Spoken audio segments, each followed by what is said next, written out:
रमा एकादशी 2025 में कब है? 16 अक्टूबर को या 17 अक्टूबर को? इस वर्ष रमा एकादशी 17 अक्टूबर 2025 दिन शुक्रवार को पड़ रही है। अब पारण तिथि और खुलने का समय जान लेते हैं। 18 अक्टूबर 2025 शनिवार को सुबह 6:45 से लेकर 10:20 तक रहेगा, अर्थात आप सूर्योदय के बाद पारण कर सकते हैं। जय स्वामीनारायण दास नादास, हरे कृष्ण, जय माता दी।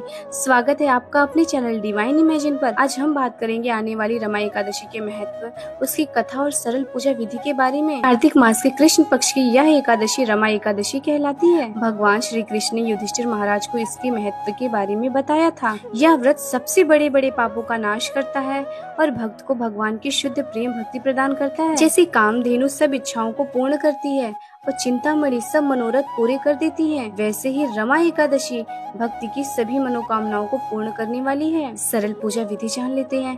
प्रिय भक्तों, यदि आप इस व्रत को करना चाहते हैं, ब्रह्म मुहूर्त में उठे, स्नान करें और शुद्ध वस्त्र पहने, अपने घर के मंदिर या पूजा स्थल पर भगवान श्री हरि की विग्रह स्थापित करें, हाथ में गंगा जल लेकर व्रत का संकल्प करें। हे पुंडरीकाक्ष, हे प्राणाधार, मैं आज के दिन भोजन से विरत रहकर केवल आपकी शरण में रहूंगा, कृपया करके अपनी शरण दीजिए। इस दिन तुलसी महारानी को जल अर्पित करें, दीपक जलाएं और कम से कम 3 प्रदक्षिणा करें। दिन भर में जितना संभव हो सके भगवान के नामों का जाप करें। इस दिन अन्न, चावल, गेहूं, दालें और तिल का तेल वर्जित है।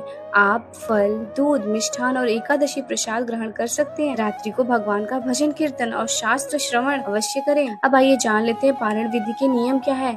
अगले दिन द्वादशी तिथि को ब्रह्म मुहूर्त में उठकर स्नान करें, भगवान को भोग अर्पित करें, किसी योग्य ब्राह्मण या वैष्णव को भोजन कराएं और दान दें। इसके बाद स्वयं प्रसाद ग्रहण करें और व्रत का पारण करें। तो भक्तों, यदि भगवान की आराधना हो रही है तो कठोर तपस्या की क्या आवश्यकता है, और यदि भगवान की आराधना नहीं हो रही है तो तपस्या करने का कोई लाभ नहीं है। इसलिए हमारे सभी व्रत और उपवासों का मुख्य केवल एक ही उद्देश्य है, भगवान श्री हरि का चिंतन, जप और सेवा में अपने मन, वाणी और कर्म को लगाना। कार्तिक मास स्वयं ही अति पावन होता है और उसमें आने वाली रमा एकादशी तो भगवान को अत्यंत प्रिय है।